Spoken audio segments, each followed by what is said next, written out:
भगवंत मान जी, मैं दो नारे लाउण लग्या अपने एके दा केजरीवाल साहब नूं ते मान साहब नूं पता लग जे। नारा पूरे जोश नाल लाउणा जी, आल पंजाब ट्रक एकता, आल पंजाब ट्रक एकता, साडियां चुड़ियां ठेकेदारी सिस्टम ओवरलोड। एक मान साहब बेनती है, केजरीवाल साहब बैठे है भी साडी जिहड़ी वोट बैंक है ना, पहला असी इकट्ठे नहीं सी, असी कोई किसी नूं वोट पाਉਂਦਾ सी किसी पार्टी नूं।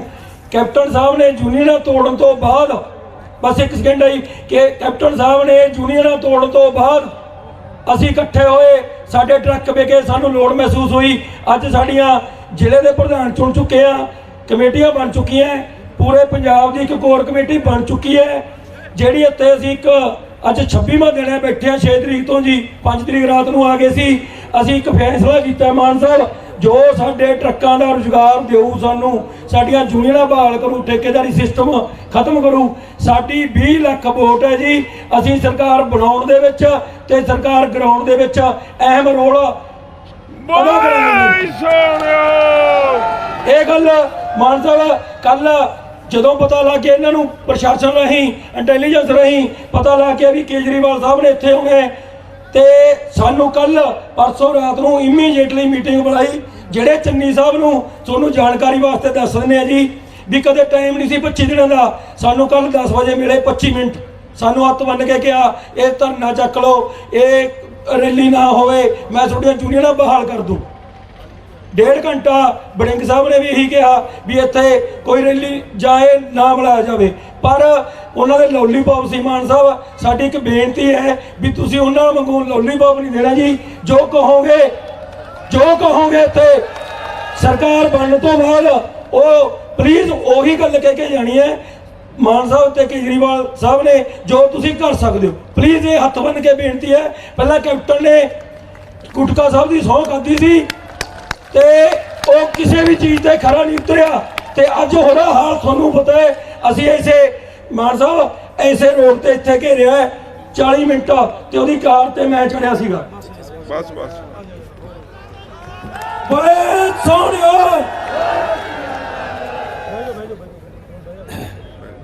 पूरे पंजाब तो अपने चुल्हिਆਂ ਦੀ ਅੱਗ ਨੂੰ बचाने ਲਈ कड़ाके की ठंड के विच इत्थे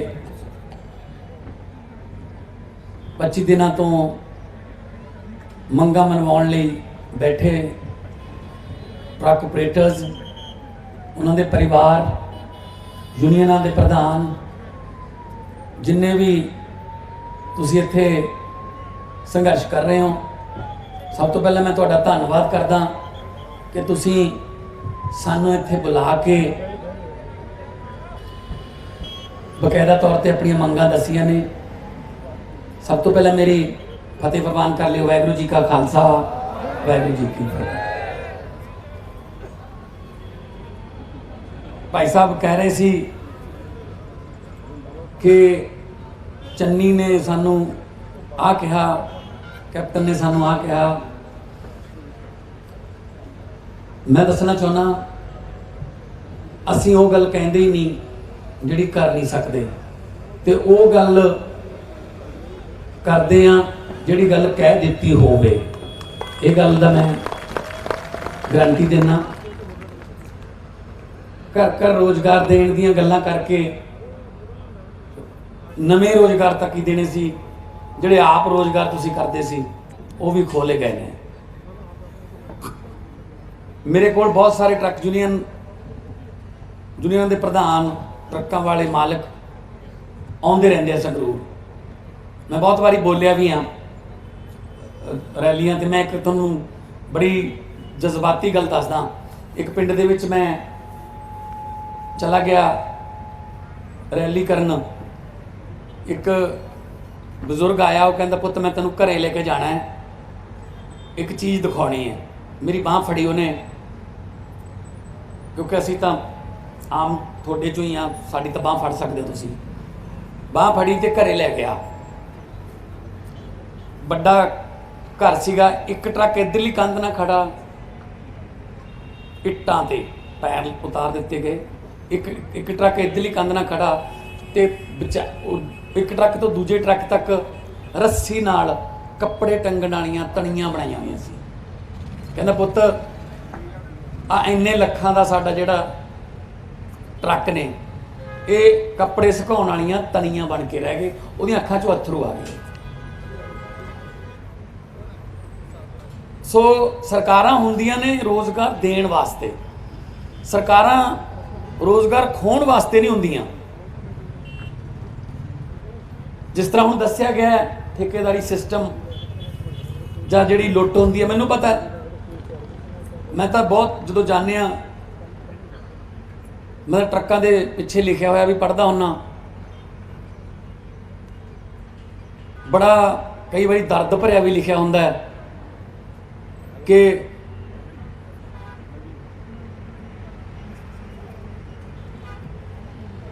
ਇੱਕ ਟਰੱਕ ਤੇ ਲਿਖਿਆ ਸੀ, ਸਿੱਖ ਲਈ ਡਰਾਈਵਰੀ ਪੁੱਤ, ਮਾੜੇ ਤੇਰੇ ਕਰਮ, ਰੋਟੀ ਮਿਲੂ ਕਦੇ ਕਦੇ, ਸੌਣਾ ਅਗਲੇ ਜਨਮ।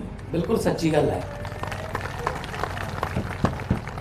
ਪੈਂਦੇ ਸੱਪਾਂ ਦੀ ਸਿਰੀ ਤੋਂ ਨੋਟ ਚੱਕਣੇ, ਔਖੀ ਹੈ ਡਰਾਈਵਰੀ ਲੋਕੋ। ਸੋ ਇਹ ਕੋਈ ਸੌਖੀ ਕਮਾਈ ਨਹੀਂ। ਕਮਾਈ ਚਲੋ ਠੀਕ ਹੈ, ਟੈਕਸ ਸਰਕਾਰਾਂ ਦੇ ਵੱਧ ਘੱਟ ਹੋ ਜਾਂਦੇ ਨੇ,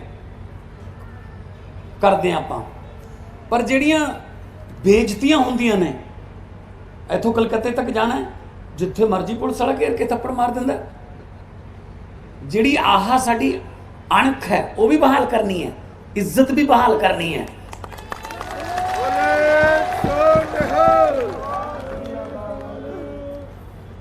ਮੇਰੇ ਦੋ ਤਿੰਨ ਰਿਸ਼ਤੇਦਾਰ ਨੇ ਜਿਨ੍ਹਾਂ ਕੋਲ ਟਰੱਕ ਨੇ, ਮੈਨੂੰ ਸਾਰਾ ਕੁਝ ਪਤਾ ਹੈ। ਸੁਨਾਮ ਯੂਨੀਅਨ ਦੇ ਵਿੱਚ ਟਰੱਕ ਹੁੰਦੇ ਸੀ ਉਹਨਾਂ ਦੇ। ਕਾਰਨ ਇਹ ਹੈ ਕਿ ਬੱਸਾਂ ਤਾਂ ਮਾਫੀਆ ਖਾ ਗਿਆ ਦੂਜਿਆਂ ਦਾ, ਫਿਰ ਕੈਪਟਨ ਸਾਹਿਬ ਨੇ ਆਉਣ ਸਾਰ ਟਰੱਕਾਂ ਦਾ ਮਾਫੀਆ ਖਾ ਲਿਆ। ਕਹਿੰਦਾ ਮੈਂ ਟਰੱਕ ਖਾਊਂਗਾ ਸਾਰੇ, ਉਹ ਟਰੱਕ ਖਾ ਗਿਆ। ਸੋ ਵੀਰੋ, ਮੈਂ ਨਹੀਂ ਕਹਿੰਦਾ ਕਿ ਵਪਾਰੀ ਨਾਲ ਤੁਹਾਡਾ ਕੋਈ ਝਗੜਾ ਹੋਵੇ। ਵਪਾਰੀ ਨੂੰ ਕੋਈ ਟਰੱਕ ਬੁਕਿੰਗ ਵਾਸਤੇ ਕੋਈ ਦਿੱਕਤ ਆਵੇ, ਮੈਨੂੰ ਪਤਾ ਹੈ, ਮੈਂ ਆਪ ਪੁਕਾਰ 'ਚ ਜਾਂਦਾ ਰਿਹਾ। ਤੁਸੀਂ ਸ਼ਰਤ ਲਾ ਲਓ ਇਹਨੂੰ, ਜੇ ਪੁਕਾਰ ਪਤਾ ਹੋਵੇ ਕੀ ਹੁੰਦੀ ਹੈ। ਘੰਟੀ ਵੱਜ ਕੇ ਹੁੰਦੀ ਹੈ 2 ਵਜੇ, ਫਿਰ ਨੰਬਰ ਬੋਲੇ ਜਾਂਦੇ ਨੇ ਟਰੱਕਾਂ ਦੇ, ਫਿਰ ਇੱਕ ਕਹਿੰਦਾ ਮੈਂ ਜਾਊਂ ਜੀ, ਉਹਦਾ ਨਾਂ ਲਿਖ ਲਿਆ ਜਾਂਦਾ, ਦੱਸੋ ਵੀ ਇੱਥੋਂ ਮਾਲ ਚੱਕ ਲਾ, ਇੱਥੇ ਤੱਕ ਛੱਡ ਕੇ ਆਉਣਾ। ਸੋ ਵੀਰੋ, ਤੁਹਾਡੀਆਂ ਮੰਗਾਂ ਦੇ ਵਿੱਚ ਭ੍ਰਿਸ਼ਟਾਚਾਰ ਵੀ ਲਿਖਿਆ ਹੋਇਆ ਹੈ। ਇਸ ਗੱਲ ਦੀ ਗਾਰੰਟੀ ਲੈਂਦੇ ਆ ਕਿ ਜੇ ਇਮਾਨਦਾਰ ਸਰਕਾਰ ਆਊਗੀ, ਭ੍ਰਿਸ਼ਟਾਚਾਰ ਜਦੋਂ ਉੱਪਰੋਂ ਬੰਦ ਹੋ ਜਾਊਗਾ ਨਾ, ਥੱਲੇ ਤੱਕ ਫਿਰ ਭ੍ਰਿਸ਼ਟਾਚਾਰ ਕੋਈ ਕਰਨ ਦੀ ਹਿੰਮਤ ਨਹੀਂ ਕਰ ਸਕਦਾ।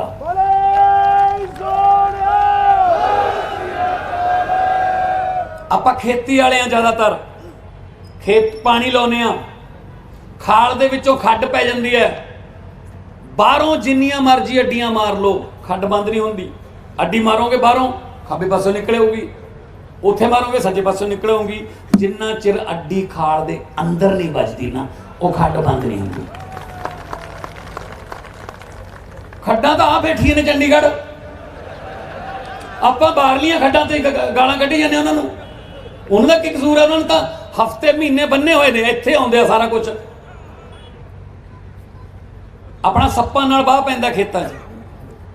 ਸੱਪ ਜੇ ਟੱਕਰ ਜਾਂਦਾ ਹੈ ਤਾਂ ਕਿਹੜੇ ਪਾਸੇ ਡੰਡਾ ਮਾਰੇ ਤੇ ਮਰਦਾ? ਪੂਛ ਵਾਲੇ ਪਾਸੇ ਜਾਂ ਸਿਰ ਵਾਲੇ ਪਾਸੇ? ਜੇ ਪੂਛ ਵਾਲੇ ਪਾਸੇ ਮਾਰੋਗੇ ਹੋਰ ਭੂਸਰ ਜਾਂਦਾ ਉਹ। ਸਿਰੀਆਂ ਸਾਡੇ ਜਿਨ੍ਹਾਂ ਨੂੰ ਅਸੀਂ ਚੁਣ ਕੇ ਭੇਜਦੇ ਹਾਂ, ਜਦੋਂ ਚੁੱਲ੍ਹਿਆਂ ਦੀ ਅੱਗ ਬੁਝਦੀ ਹੋਵੇ ਤੇ ਸਿਵਿਆਂ ਦੀ ਅੱਗ ਦੀਆਂ ਲਾਟਾਂ ਉੱਚੀਆਂ ਹੁੰਦੀਆਂ ਹੋਣ, ਸੜਕਾਂ ਤੇ ਆਸ਼ਾ ਵਰਕਰਾਂ, ਆਂਗਣਵਾੜੀ ਵਾਲੇ, ਟੀਚਰ ਟੈਂਕੀਆਂ ਤੇ ਚੜੇ ਬੈਠੇ ਆ, ਉਹ ਐਜੂਕੇਸ਼ਨ ਬੋਰਡ ਮੂਹਰੇ ਟੀਚਰ ਬੈਠੇ ਆ, ਜਿੱਥੇ ਮਰਜ਼ੀ ਚੱਲ ਜਾਓ ਧਰਨੇ ਚੱਲ ਰਹੇ ਨੇ। ਇਹਦਾ ਮਤਲਬ मतलब ये कि वादे बहुत ज़्यादा कर ले, साडियां उम्मीदां जिहड़ियां ने वो ਵਧਾਤੀਆਂ ਤੇ ਬਾਅਦ ਚ ਪੂਰੀਆਂ ਕੀਤੀਆਂ ਨਹੀਂ। ਇਹ ਮੈਂ ਉੱਥੇ ਬੋਲਿਆ ਸੀਗਾ ਪਾਰਲੀਮੈਂਟ 'ਚ, ਮੈਂ ਕਿਹਾ ਖੇਤੀ ਦੇ ਕਾਨੂੰਨ ਕਿਉਂ ਕਹਿੰਦੇ ਤੁਸੀਂ ਨੂੰ ਵੀ ਕਿਸਾਨਾਂ ਦੇ ਕਾਨੂੰਨ ਨੇ। ਉਹ ਕਿਸਾਨ ਤਾਂ ਗਿਆ ਤੇ ਨਾਲ ਮੰਡੀ 'ਚ ਆੜਤੀਏ ਮੁਨੀਮ ਹੋ ਗਏ, ਲੇਬਰ ਹੋ ਗਈ, ਜਿਹੜੇ ਮੰਡੀਆਂ 'ਚ ਰੇੜੀਆਂ ਲਾਉਂਦੇ ਨੇ ਚਾਹ ਦੀ ਜਾਂ ਕੋਈ ਹੋਰ ਹੋ ਗਏ, ਸਪੇਅਰ ਪਾਰਟ ਵਾਲਾ ਗਿਆ, ਕਿਉਂਕਿ ਆ ਜਿਹੜੇ ਛੋਟੇ ਸਪੇਅਰ ਪਾਰਟ ਵਾਲੇ ਨੇ ਇਹਨਾਂ ਤੋਂ ਤਾਂ ਬੈਰਿੰਗ ਲੈਣ ਨਹੀਂ ਆਉਂਦੇ, ਉਹ ਅੰਬਾਨੀ ਅਡਾਨੀ ਉਹਨਾਂ ਦਾ ਆਪਦੇ ਟਰੈਕਟਰ ਆਉਣਗੇ, ਇਹਨਾਂ ਤੋਂ ਸਰਬੋ ਦਾ ਗਰੀਸ ਨਹੀਂ ਲੈਂਦੇ ਉਹ। ਹਾਂ ਸੋ ਵੀਰੋ ਉਹ ਗਏ, ਦਾਤੀਆਂ ਕਈਆਂ ਵਾਲੇ ਗਏ, ਜੇ ਜੇਬ 'ਚ ਪੈਸੇ ਹੀ ਹੈ ਨਹੀਂ ਤਾਂ ਫਿਰ ਦੁਕਾਨਦਾਰ ਜਿਹੜਾ ਬਾਜ਼ਾਰ ਹੈ ਉਹ ਵੀ ਸੁਣਨਾ ਹੋ ਜਾਊਗਾ। ਸੋ ਸਾਰਾ ਕੁਝ ਜੁੜਿਆ ਹੋਇਆ ਇਹ ਨਾਲ, ਇਹ ਕਿਸੇ ਇੱਕ ਵਰਗ ਦੀ ਮੰਗ ਨਹੀਂ ਹੋਈ, ਇੱਕ ਵਰਗ ਦੇ ਵਿਰੁੱਧ ਕਾਨੂੰਨ ਨਹੀਂ ਹੈਗਾ। ਸੋ ਇਸ ਕਰਕੇ ਵੀਰੋ ਤੁਹਾਡੇ ਕੋਲੇ ਆਏ ਹਾਂ ਕਿ ਤੁਹਾਡੇ ਵਰਗੇ ਆ, ਔਰ ਸਾਰੀਆਂ ਗੱਲਾਂ ਜਿਹੜੀਆਂ ਵੀ ਤੁਹਾਡੀਆਂ ਮੰਗਾਂ ਨੇ ਸਾਰੀਆਂ ਨੋਟ ਕਰ ਲਈਆਂ, ਚਾਹੇ ਠੇਕੇਦਾਰੀ ਸਿਸਟਮ ਹੈ, ਚਾਹੇ ਓਵਰਲੋਡਿੰਗ ਹੈ, ਚਾਹੇ ਭ੍ਰਿਸ਼ਟਾਚਾਰ ਹੈ, ਚਾਹੇ ਕਿਲੋਮੀਟਰ ਸਕੀਮ ਹੈ। ਦਿੱਲੀ ਦੀ ਜਿੱਥੇ ਤੱਕ ਗੱਲ ਹੈ ਸੀਐਮ ਸਾਹਿਬ ਦੱਸ ਦੇਣਗੇ, ਦਿੱਲੀ ਦੀ ਪੁਲਿਸ ਸਾਡੇ ਅੰਡਰ ਆਉਂਦੀ ਨਹੀਂ। ਜਿੰਨਾ ਚਿਰ ਸਾਡੇ ਅੰਡਰ ਸੀ, 1 ਮਹੀਨਾ ਆਪ ਹੀ ਕਿਹਾ ਤੁਸੀਂ, ਤਾਂ ਉਹਨਾਂ ਚਿਰ ਕੋਈ 5 ਨੰਬਰ ਨਹੀਂ ਸੀ। ਅਗਲੀ ਵਾਰ ਉਹਨਾਂ ਨੇ ਸਾਥੋਂ ਪੁਲਿਸ ਜਿਹੜੀ ਐਂਟੀ ਕਰਪਸ਼ਨ ਬਿਊਰੋ ਸਾਥੋਂ ਲੈ ਲਈ ਮੋਦੀ ਨੇ, ਤੇ ਤਾਂ ਕਰਕੇ ਦਿੱਕਤਾਂ ਆਉਂਦੀਆਂ, ਪਰ ਫਿਰ ਵੀ ਹਾਂ ਤਾਂ ਕਰਕੇ ਜਿਹੜਾ ਉਹ ਦਿੱਕਤ ਆਉਂਦੀ ਹੈ। ਕੋਈ ਗੱਲ ਨਹੀਂ, ਪਰਮਾਤਮਾ ਭਲੀ ਕਰੂਗਾ। ਮੈਂ ਸਾਰਿਆਂ ਲਈ ਦੁਆਵਾਂ ਕਰਦਾ, ਅਰਦਾਸ ਕਰਦਾ ਕਿ ਸਭ ਤੋਂ ਪਹਿਲਾਂ ਤਾਂ ਸਿਹਤ ਦਾ ਖਿਆਲ ਰੱਖਿਓ, ਤੰਦਰੁਸਤ ਰਹੋ, ਤੇ ਆ ਜਿਹੜੀਆਂ ਤੁਹਾਡੀਆਂ ਮੰਗਾਂ ਨੇ ਸਰਕਾਰਾਂ ਦੇ ਕੰਨਾਂ ਤੱਕ ਪਹੁੰਚ ਜਾਣਗੀਆਂ। ਕਿਉਂਕਿ ਪਤਾ ਕੀ, ਜਿੱਥੇ ਅਸੀਂ ਜਾਂਦੇ ਹਾਂ, ਜਿਵੇਂ ਤੁਸੀਂ ਕਿਹਾ ਕੱਲ ਬੁਲਾ ਲਏ ਪਰਸੋਂ ਨਾ, ਤੇ ਜਿੱਥੇ ਅਸੀਂ ਜਾਂਦੇ ਹਾਂ ਕੰਮ ਅੱਧਾ ਤਾਂ ਉਦੋਂ ਹੀ ਹੋ ਜਾਂਦਾ। ਚਲੋ ਅਸੀਂ ਕਿਹਾ ਸਾਡੇ ਜਾਣ ਨਾਲ ਹੀ ਹੋ ਜੇ, ਕੋਈ ਗੱਲ ਨਹੀਂ, ਡਰਨ ਨਾਲ ਹੀ ਹੋ ਜੇ। ਵਾਹਿਗੁਰੂ ਜੀ ਕਾ ਖਾਲਸਾ, ਇਨਕਲਾਬ। ਬਹੁਤ ਬਹੁਤ ਮਿਹਰਬਾਨੀ, ਸਤਿ ਸ਼੍ਰੀ ਅਕਾਲ ਸਰ। ਧੰਨਵਾਦ ਮਾਨ ਸਾਹਿਬ, ਤੁਸੀਂ ਸੁਚੱਜੀ ਅਗਵਾਈ ਦਿੱਤੀ, ਤੇ ਅਸੀਂ ਟਰੱਕ ਆਪਰੇਟਰ ਆਸ ਕਰਦੇ ਹਾਂ ਕਿ ਤੁਸੀਂ ਸਾਨੂੰ ਕੋਈ ਵਾਅਦੇ ਖੋਲ ਕੇ ਤਾਂ ਨਹੀਂ ਦੱਸੇ, ਤੁਸੀਂ ਆਪਦੀ ਕਿਤਾਬ ਬੰਦ ਹੀ ਰੱਖੀ ਹੈ, ਪਰ ਸਾਨੂੰ ਤੁਹਾਡੀ ਸ਼ਖਸੀਅਤ ਤੇ ਭਰੋਸਾ ਹੈ। ਮੈਂ ਬੇਨਤੀ ਕਰੂੰਗਾ ਰੰਧਾਵਾ ਸਾਹਿਬ ਨੂੰ ਵੀ ਉਹ ਆ ਕੇ 2 ਮਿੰਟ ਵਾਸਤੇ ਕੇਜਰੀਵਾਲ ਸਾਹਿਬ ਦਾ, LOP ਚੀਮਾ ਸਾਹਿਬ ਦਾ ਤੇ MP ਭਗਵੰਤ ਮਾਨ ਸਾਹਿਬ ਦਾ ਸਮੂਹ ਪੰਜਾਬ ਟਰੱਕ ਏਕਤਾ ਦਾ ਸਮੂਹ ਟਰੱਕ ਆਪਰੇਟਰਾਂ ਦਾ ਧੰਨਵਾਦ ਕਰ। ਸਤਿਕਾਰਯੋਗ ਪੰਜਾਬੀਓ, ਉਹ ਦੁੱਖ ਦੂਰ ਕਰਾ ਲਓ, ਮੈਂ ਬਹੁਤਾ ਭਾਸ਼ਣ ਨਹੀਂ ਦੇਣਾ। ਆ ਦੇਵਤਾ ਘਰੇ ਆਇਆ, ਯਾਦ ਰੱਖਿਓ ਅੱਜ ਭਾਰਤ ਦਾ ਹੀਰਾ ਤੁਹਾਡੇ ਕੋਲੇ ਆਇਆ, ਤੁਹਾਡੇ ਦਰਬਾਰ 'ਚ ਰੋਸ ਧਰਨੇ 'ਚ ਆਇਆ। ਮੈਂ ਸਲੂਟ ਕਰਦਾ ਆਪਣੇ ਪਾਰਟੀ ਦੇ ਪ੍ਰਧਾਨ ਮੇਰੇ ਛੋਟੇ ਵੀਰ ਭਗਵੰਤ ਮਾਨ ਤੇ ਆਪਣੇ ਦੇਸ਼ ਦੇ ਆਉਣ ਵਾਲੇ ਪ੍ਰਧਾਨ ਮੰਤਰੀ ਔਰ ਦੇਸ਼ ਦੇ ਮਸੀਹਾ। ਅੱਜ ਉਹ ਇਨਸਾਨ ਜਿਹਦੀ ਕਲਮ 'ਚ ਜਾਨ ਹੈ, ਮੈਨੂੰ ਉਮੀਦ ਹੈ ਕਿ ਅਸੀਂ ਥੋੜੇ 5 ਮਿੰਟਾਂ ਬਾਅਦ ਹੀ ਇਸ ਵਾਰ ਨਵਾਂ ਸਾਲ ਤੇ ਦੀਵਾਲੀ ਇਕੱਠੇ ਮਨਾਵਾਂਗੇ।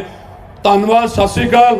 ਕੇਜਰੀਵਾਲ ਸਾਹਿਬ, ਭਾਰਤ ਦੇਖ ਰਿਹਾ ਕੁਝ, ਆ ਪੰਜਾਬੀ ਲੋਕ ਮਰ ਮਿਟਦੇ ਆ, ਤੁਸੀਂ ਇੱਕ ਵਾਰੀ ਹਾਮੀ ਭਰ ਕੇ ਦੇਖਿਓ, ਇਹ ਪੂਜਾ ਕਰਨਗੇ ਤੁਹਾਡੇ ਲੋਕ। ਸਤਿ ਸ਼੍ਰੀ ਅਕਾਲ, ਧੰਨਵਾਦ।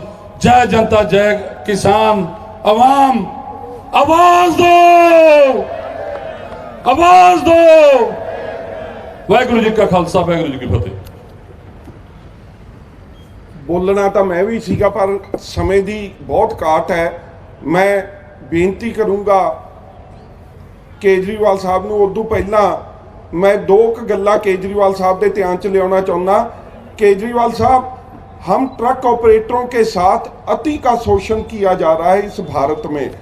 पूरे भारत में हमारी जो संख्या सीधे तौर पे है वो तकरीबन 14 करोड़ है और केवल पंजाब में हम लोग 20 लाख हैं और 20 लाख लोगों का दमन और शोषण इतने जोर शोर से किया जा रहा है।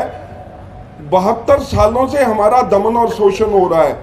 अगर हम हमारे ससुराल की और ननिहाल की वोट साथ में जोड़ दें तो हमारी वोट पंजाब में 45 लाख है। सुखबीर बादल जी ने भी कल प्रेस कॉन्फ्रेंस की थी उसमें उन्होंने भी काफ़ी मुद्दों में पहली बार ट्रक ऑपरेटरों के लिए चिंता व्यक्त की। हमें पता है आपका दिल भी बहुत बड़ा है, बहुत उदार है। आप भी इन ट्रक ऑपरेटरों को अपने मैनिफेस्टो में उचित स्थान देंगे और इनकी बातें सुनेंगे। मैं जरा आपको पंजाब के गुंडों के दर्शन करवाना चाहता हूं। भाई जी आ तुसी खड़े हो तुसी खड़े हो। केजरीवाल साहब ये देखिए कितनी साफ सुथरी सूरत वाले, प्रभु को मानने वाले, कितने अच्छे इंसान है, इनको गुंडा कहते हैं। हमारी ट्रक यूनियन है इसलिए बर्खास्त की गई, कहते ये गुंडे हैं, ये इंडस्ट्री नहीं आने देते पंजाब में। जब से हमारी ट्रक यूनियनों को बर्खास्त किया गया, पंजाब में जो इंडस्ट्री थी वो बंद हो गई।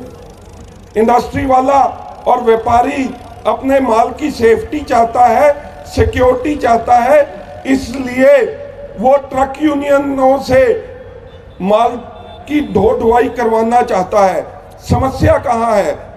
अगर व्यापारी हमारे साथ है तो समस्या कहाँ है? समस्या ये है कि अगर इन 20 लाख लोगों को पता चल गया कि हम एक हैं, हम सरकारें बदल सकते हैं, हम हमारी मांगे मनवा सकते हैं, तो जो 60 करोड़ कार्ड बांट के ओवरलोड चला के भ्रष्टाचार प्रति महीना एकत्रित किया जाता है वो बंद हो जाएगा। 1 साल का 72 करोड़, 4 साल का तकरीबन 4000 करोड़ भ्रष्टाचार वो बंद हो जाएगा। इसीलिए हमारी तरफ ध्यान नहीं दिया जाता। और जो लोग ये कहते हैं कि ये ट्रक यूनियन वालों का कार्टेल है, मैं ये कहना चाहता हूं कार्टेल हमारा नहीं, कार्टेल ये राजनेताओं का है जो कि एकत्रित होके सब मिल बांट के सब एक दूसरे को हिस्सा देके हमारे को लूट रहे हैं।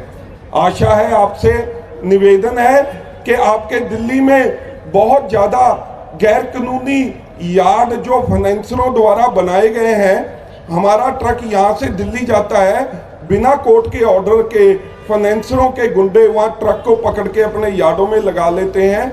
हम आपसे निवेदन करते हैं कि ऐसे केस अगर आपकी दिल्ली में आते हैं तुरंत रूप पे उनके ऊपर पर्चा हो, और जो फाइनेंसर कानून के दायरे में आकर ट्रक लेके जाता है हमारे को कोई आपत्ति नहीं, हमारे साथ गुंडागर्दी बंद हो। बेनती है आपको कि आप खुले मन से, जैसे भगवंत मान जी ने अपनी शख्सियत के अनुरूप बातें की हैं, आप ऐलान करो।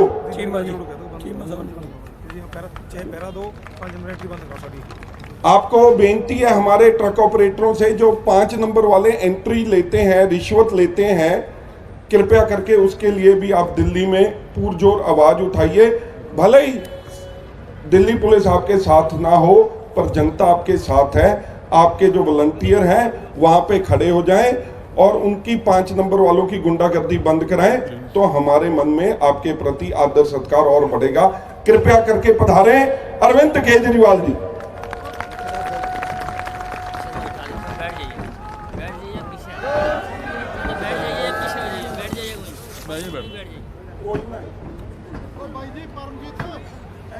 वाहिगुरु जी का खालसा, वाहिगुरु जी की फतेह। मैं अपनी बात पहले उससे शुरू करना चाहूँगा कि जब 2013 में सबसे पहले दिल्ली में हमारी सरकार बनी थी, 49 दिन की सरकार,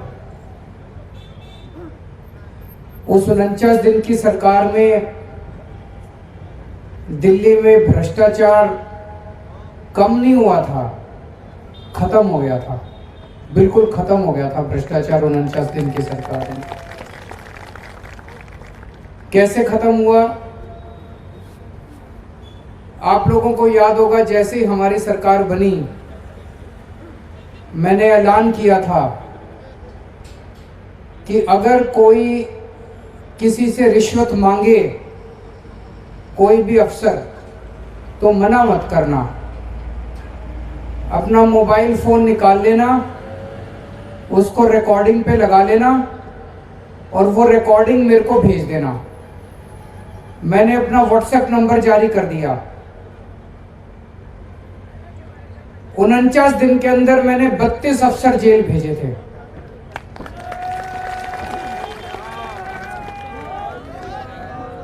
और उस टाइम दिल्ली में करप्शन बिल्कुल खत्म हो गया। कोने कोने में बात फैल गई कि बड़ा सख्त मुख्यमंत्री आया है, किसी की नहीं सुनता, कोई भ्रष्टाचार बर्दाश्त नहीं करता। दिल्ली में पंजाब से बहुत ट्रक आते हैं, तो जो पंजाब से ट्रक आया करते थे उनको जो रिश्वत देनी पड़ती थी हर ट्रैफिक लाइट पे, बॉर्डर पे, उन्होंने देखा कि रिश्वत खत्म हो गई दिल्ली के अंदर, तो भ्रष्टाचार खत्म हो गया। उन्होंने वापस आके पंजाब में बताया, लोगों को बताया कि दिल्ली में जो नई सरकार बनी है, दिल्ली में जो केजरीवाल की सरकार बनी है, वहां पे भ्रष्टाचार बिल्कुल खत्म हो गया है।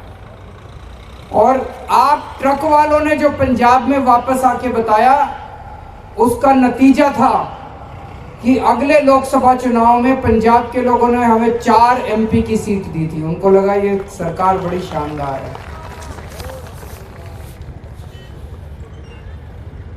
जैसे ही हमारी दोबारा सरकार बनी, तब तक केंद्र में मोदी जी आ चुके थे। मेरी एंटी करप्शन ब्रांच जो थी, उस एंटी करप्शन ब्रांच के जरिए, जिसके जरिए मैंने 32 अफसरों को जेल भेजा था, मोदी जी ने वो मेरी एंटी करप्शन ब्रांच छीन ली। आपको पता है दिल्ली सरकार के पास पूरी शक्तियां नहीं है, और हमारी सरकार की काफी सारी पावर छीन ली। अभी मुझे कुछ साथियों ने बताया कि बॉर्डर पे 5 नंबर वाले तंग करते हैं, और भी कई सारी समस्याएं हैं। मेरी पावर हो या ना हो, मैं तो सड़क का आदमी हूं। अन्ना आंदोलन से निकली हुई पार्टी है हमारी। हमें इनसे काम कराने के लिए पावर की जरूरत नहीं है, बिना पावर के इनसे काम करा लेते हैं हम लोग। तो मेरी आप लोगों से विनती है, आप में से कुछ लोग मेरे पास आ जाएं, दिल्ली आ जाएं। मैं अपने ट्रांसपोर्ट डिपार्टमेंट वालों को बुला लूंगा। जो भी आपको दिल्ली से संबंधित जो समस्याएं आती हैं, वो उसको वहीं मौके पे हम समाधान कर देंगे, उसकी चिंता मत करें।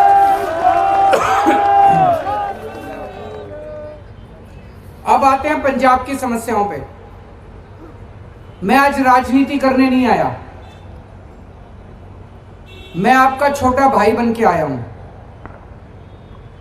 अभी मेरे को कहा जा रहा था कि ट्रांसपोर्टरों की 13 करोड़ वोट है, 20 लाख वोट है। मैं आपसे वोट मांगने नहीं आया, मैं आपके मसलों का समाधान कर पाऊं अगर, तो मैं अपने आप को सौभाग्यशाली समझूंगा। पुण्य का काम है। अगर किसी का रोजगार छिन रहा है, किसी की रोजी रोटी छिन रही है, किसी के घर का चूल्हा बंद हो रहा है, अगर मैं किसी के रोजगार वापस दिला सकूं, तो ऊपर वाला हमारे साथ है। वोट तो अपने आप आ जाएंगे, वोट की चिंता हम नहीं करते। मैं राजनीति करने भी नहीं आया। आप लोग जिसको भी वोट दोगे, मर्जी से दोगे, अच्छी वोट दोगे, मेरे को पता है। और जो भी जीतेगा अच्छी सरकार चलाएगा, ये भी मेरे को पता है। मैंने आपकी सारी मांगे पढ़ ली, और ये सारी मांगे हमें मंजूर है। आपने लिखा है ठेकेदारी प्रथा बंद होनी चाहिए, बिल्कुल बंद होनी चाहिए। अगर बीच में कोई ठेकेदार 120% उसको मिलता है और वो सारा पैसा रख के आपको 40-50% देता है, तो ये तो गलत बात है। आपका जायज हक है, बिचौलिए के पास पैसा नहीं जाना चाहिए। आपने लिखा है ओवरलोडिंग बंद होनी चाहिए, बिल्कुल बंद होनी चाहिए। ओवरलोडिंग की वजह से आप लोगों को नुकसान होता है, वो बिल्कुल मंजूर नहीं है। आपने लिखा किलोमीटर पॉलिसी लागू होनी चाहिए, बिल्कुल लागू होनी चाहिए। किलोमीटर पॉलिसी हम बिल्कुल हक में हैं। कोविड के समय में आप लोगों को रोजी रोटी बंद हो गई थी, उसकी वजह से जो ड्यू बनते हैं वो सारे माफ होने चाहिए। मैं इसकी बिल्कुल आपके साथ सहमत हूँ। मुझे लगता है मोटे मोटे तौर पे सरकारों ने ऐसा सिस्टम बना दिया कि व्यापारी और ट्रक ऑपरेटर के बीच में तकरार है। हमें तकरार खत्म करनी है।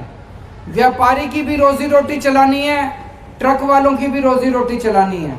व्यापारी की रोजी रोटी बंद हो जाएगी तो ट्रक वाले की भी रोजी रोटी बंद हो जाएगी, ट्रक वाले की रोजी रोटी बंद हो जाएगी तो व्यापारी की भी रोजी रोटी बंद हो जाएगी। हमें ऐसी व्यवस्था करनी है कि आप सब लोग खुशी से अपना अपना काम कर सकें, ट्रक वाले भी काम करें, व्यापारी भी काम करें। इसके बारे में जो आप लोगों की मांग है, जो सबसे जायज मांग मेरे को लगती है कि इसके बारे में एक ट्रांसपोर्ट पॉलिसी बनाई जाए। और ट्रांसपोर्ट पॉलिसी कोई नेता या अफसर अपने एसी कमरे में बैठ के ना बनाए, ट्रांसपोर्ट पॉलिसी ट्रांसपोर्टर बनाए। आप लोग ट्रांसपोर्टर लोग पॉलिसी बनाओ तो हमारी सरकार आएगी। एक जो सबसे बड़ा वादा मैं करके जा रहा हूं, आपकी यूनियनों में से, आपके लोगों में से, आपके आगुओं में से, आपके प्रधानों में से हम लोग चुन के 10 से 15 लोगों की एक कमेटी बना देंगे। वो कमेटी जो जो हमें बताएगी, जैसे जैसे मार्गदर्शन करेगी, आप आदेश करोगे, सरकार लागू करेगी। इससे बड़ी बात मैं नहीं कह सकता। अभी इस कागज में आपने 8 मांग लिख रखी है, ये मैं आपको यकीन से कह सकता हूं, ये 8 भी मान लूं तब भी जिंदगी तो बहुत बड़ी है। अब 8 और आ जाएंगी अगले साल तक, है कि नहीं है? ऐसा तो है नहीं कि 8 के बाद बस स्वर्ग मिल जाएगा, ऐसा तो है नहीं। तो आपकी सारी मांगें एक कमेटी बनाएंगे, 10 से 15 लोगों की कमीशन बना देंगे। वो कमीशन जो जो बातें कहेगा समय समय पे परमानेंट कमीशन बना देंगे। आपकी जब भी जो भी समस्या आएगी, वो समस्या वो कमीशन जो बोलेगा, वो कमीशन सरकार के ऊपर लागू करना पड़ेगा। सरकार को ये बाध्य होगी सरकार लागू करने के लिए। आपकी सारी मांगे हम मानेंगे। हमें लड़ाई झगड़े किसी भी हालत में नहीं करने। आज सरकारें जानबूझ के इसको उससे लड़ाती हैं, उसको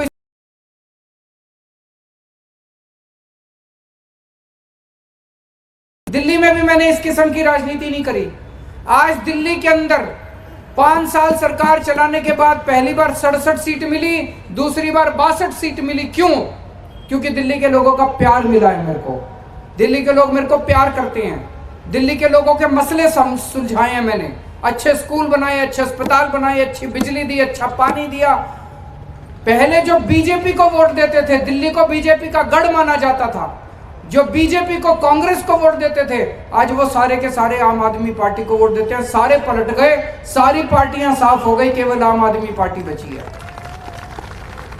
ऐसे ही एक मौका आप आम आदमी पार्टी को देके देखो। यहाँ पे आपको यकीन दिलाता हूं, अगली 5 साल के अंदर आपको कभी भी यहाँ धरने प्रदर्शन पे बैठना नहीं पड़ेगा। आपके साथ बैठ के लंच डिनर करेंगे हम लोग सचिवालय के अंदर।